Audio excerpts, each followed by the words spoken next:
Hello बच्चों, आज हम आपका chapter how when and where आगे पढ़ेंगे। पहले हमने डेट्स के बारे में पढ़ा था कि जो हिस्ट्री और डेट्स को लोग एक ही अर्थ समझ लेते हैं। लोग इसलिए नहीं पढ़ते कि उसमें डेट्स ज़्यादा होती हैं, और ना ही हम सारी जो वो होती हैं घटनाएं या इवेंट्स उनको किसी डेट में या महीने में बांध सकते हैं। कुछ ऐसी घटनाएं भी होती हैं जिनका ना कोई अंत होता है ना शुरुआत होती है, लेकिन वो एक लंबी प्रोसेस का हिस्सा होती हैं। जैसे चाय पीना कब लोगों ने स्टार्ट किया इंडियन लोगों ने, तो जो एक दिन तो सबने स्टार्ट नहीं किया होगा, तो इसलिए इसको हम कोई डेट या महीने में नहीं बता सकते। और जो डेट्स होती हैं वो डेट्स अपने आप में इम्पोर्टेंस नहीं रखती।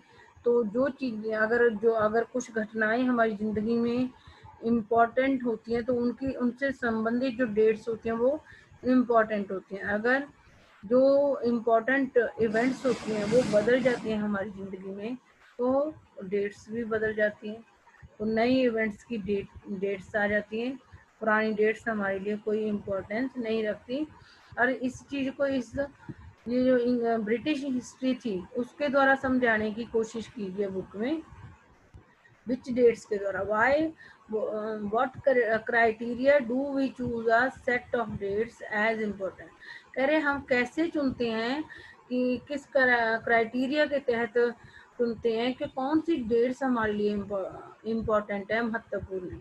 द डेट्स वी सिलेक्ट, जो डेट्स हम चुनते हैं, the dates around which we compose our story of the past are not important on their own. कह रहे जो डेट्स हम चुनते हैं, जिनके इर्द गिर्द हमारी जो स्टोरी है वो लिखी जाती है पास्ट की, जो बीते हुए समय की, वो डेट्स इम्पॉर्टेंट नहीं होती अपने आप में।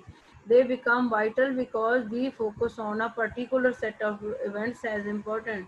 कह रहे वो इसलिए महत्वपूर्ण हो जाती है क्योंकि जो हमारा ध्यान होता है कुछ विशेष घटनाओं की तरफ होता है, जो घटनाएं हमारी जिंदगी में इम्पोर्टेंट होती हैं।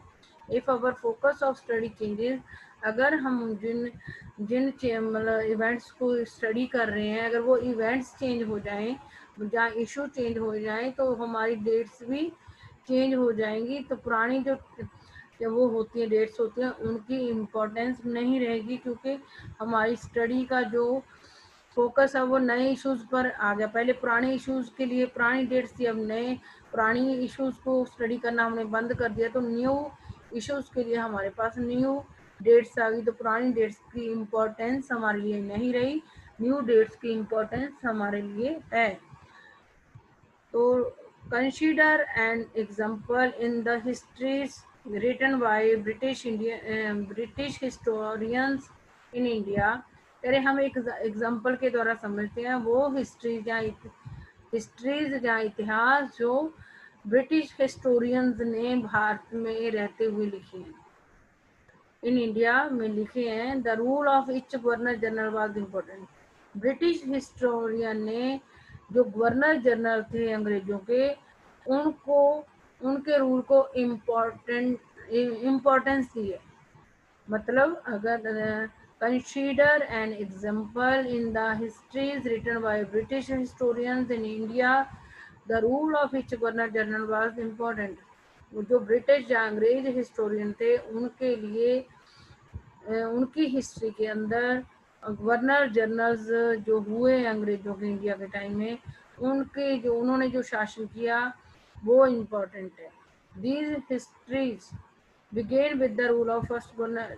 जो ब्रिटिश हिस्ट्री है, जो ब्रिटिश हिस्टोरियन ने लिखी है, उनकी हिस्ट्री कहाँ से शुरू होती है? पहले गवर्नर जनरल की लाइफ से। पहले गवर्नर जनरल कौन है? बैरन हेस्टिंग्स से शुरू होकर, बैरन हेस्टिंग्स की लाइफ से शुरू होकर एंड किससे होती है ब्रिटिश हिस्ट्री? लॉर्ड माउंटबेटन, जो के लास्ट वाइस रॉय थे। In separate chapters we read about the deeds of other. और अलग अलग चैप्टर्स में हम अलग अलग गवर्नर जनरल और वाइस रॉय के बारे में पढ़ते हैं ब्रिटिश हिस्ट्री में। और जैसे कि Hastings, Wellesley, Bentinck, Dalhousie, Canning, Lawrence, Lytton, Ripon, Curzon, Hardinge. मतलब ब्रिटिश हिस्ट्री में इन सारे गवर्नर जनरल और जो वाइस राय हुए उनकी वो उनकी एक्टिविटीज़ क्या थी, वो पॉलिसीज़ उन्होंने क्या बनाई थी, अचीवमेंट्स क्या थी, ये सब लिखा हुआ है।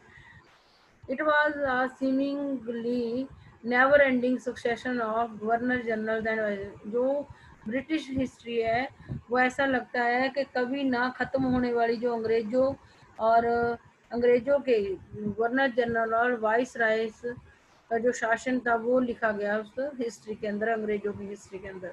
All the dates in these history books were linked to these personalities. जो ब्रिटिश हिस्ट्री लिखी गई है, ब्रिटिश हिस्ट्री जो जब अंग्रेज इंडिया में रह रहे थे उस टाइम की जो हिस्ट्री है उसमें उसको पढ़कर ऐसा लगता है कि उस टाइम जो इंडिया में अंग्रेज जो गवर्नर जनरल या वाइस राय के रूप में रह रहे थे उन उनकी पर्सनैलिटी, एक्टिविटी, पॉलिसी और अचीवमेंट के अलावा और कुछ इम्पोर्टेंट नहीं था। It was as if there was nothing outside their life. फिर ऐसे लग रहा है कि जब इंडिया में इंग्लैंड के मतलब अंग्रेज रह रहे थे उस हिस्ट्री में जो लिखा हुआ उसको देख के लगता है कि इंडिया के अंदर ओनली उन सारे अंग्रेजों की जो जिंदगी थी वही महत्वपूर्ण थी, बाकी और कुछ इम्पोर्टेंट इंडिया में नहीं था। That was important for us to know the chronology of their lives marked the different chapters।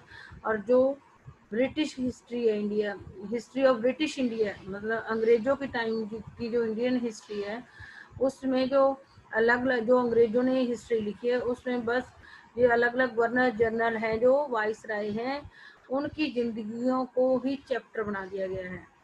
क्या हम जो हमारे ब्रिटिश इंडिया की हिस्ट्री है उसको हम किसी और तरीके से नहीं लिख सकते? और how do we focus on the activities of different groups and classes in Indian society within the, अगर हम गवर्नर जनरल्स की हिस्ट्री में हमारे जो इंडिया में रह रहे अलग अलग ग्रुप से लोग थे, ग्रुप और अलग अलग वर्गों के जो लोग थे उनकी क्या एक्टिविटीज थी उसको इन गवर्नर जनरल्स की एक्टिविटी में लिखते हैं तो उसके लिए कोई जगह नहीं है। When we write the history, जब हम हिस्ट्री लिखते हैं मतलब जो अंग्रेजों की हिस्ट्री है उसमें इंडियन डिफरेंट ग्रुप्स और क्लासेस की हिस्ट्री के लिए कोई स्थान नहीं है। जब हम हिस्ट्री लिखते हैं, स्टोरी लिखते हैं तो हम क्या उसको चैप्टर्स में डिवाइड कर लेते हैं। और why do we do so this, हम ऐसा क्यों करते हैं चैप्टर्स में हिस्ट्री या स्टोरी लिखते हुए उसके छोटे छोटे चैप्टर क्यों बनाते हैं? तो it is to give each chapter some coherence. तो हर चैप्टर को मतलब एक चैप्टर दूसरे के साथ जुड़ा हुआ संबंधित दिखे इसलिए हम चैप्टर्स बनाते हैं। It is to tell a story in a way that makes some sense. और हम चैप्टर्स इसलिए भी बनाते हैं कि स्टोरी को इस तरीके से लिखते हैं कि उसका कुछ अर्थ निकले, कोई सेंस निकले एंड कैन बी फॉलोड, और जिसको फॉलो भी किया जा सके। In the process we focus only on those events that help us to give shape to, और इस स्टोरी लिखते या हिस्ट्री लिखते हुए हम उन इवेंट्स को ही चुनते हैं जो हमें उस स्टोरी को शेप देने के लिए हेल्प करती हैं। मतलब वो इवेंट्स ही हम स्टोरी के अंदर लिखते या लेते हैं जो हमें स्टोरी टेलिंग में मदद करती है। In the history that revolve around the life of British governor general, वो हिस्ट्री जो हिस्ट्री ब्रिटिश हिस्ट्री है, ब्रिटिश हिस्ट्री इन इंडिया में किसके इर्द गिर्द वो हिस्ट्री घूमती है? गवर्नर जनरल है जो ब्रिटिश के। The activities of Indian simply do not fit, they have no space. और जो ब्रिटिश हिस्ट्री इन इंडिया है उसमें इंडियन के लिए कोई स्पेस नहीं है। What then do we do, फिर जब वो अंग्रेजों की लिखी हिस्ट्री में इंडियन होते हुए भी उनको कोई स्थान नहीं दिया गया तो हमें क्या करना चाहिए?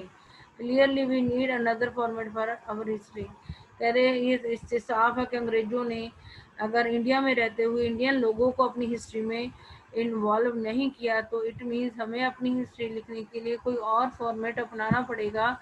This would mean that the old dates will no longer have the significance the earlier had। कह रहे इसका मतलब ये है कि जो डेट्स होती हैं जो अर्लियर जो अभी वर्तमान समय की जो डेट्स होती हैं उनकी इम्पोर्टेंस होती है, जो पुरानी डेट्स होती हैं उनकी इम्पोर्टेंस ख़त्म हो जाती है। पुरानी डेट्स के मुकाबले न्यू डेट्स का महत्व होता है, पुरानी का महत्व खत्म हो जाता है। A new set of dates will become more important for us to know, और हमारे लिए नई डेट्स जानना महत्वपूर्ण हो जाता है। हाउ डू वी पीरियडाइज, मतलब हम समय को पीरियड्स में क्यों बांटते हैं। In 1817, James Mill, a Scottish economist and political philosopher, published a massive 3-volume work.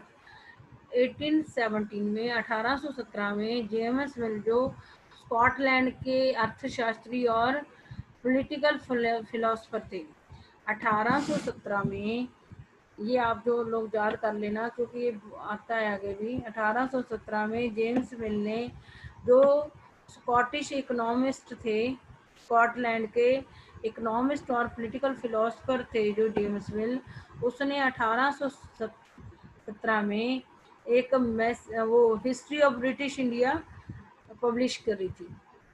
1817 में जेम्स मिल, जो स्कॉटलैंड के इकोनॉमिस्ट और पॉलिटिकल फिलोसोफर थे, उसने एक बुक पब्लिश करी थी जिसका नाम क्या था, a history of British India.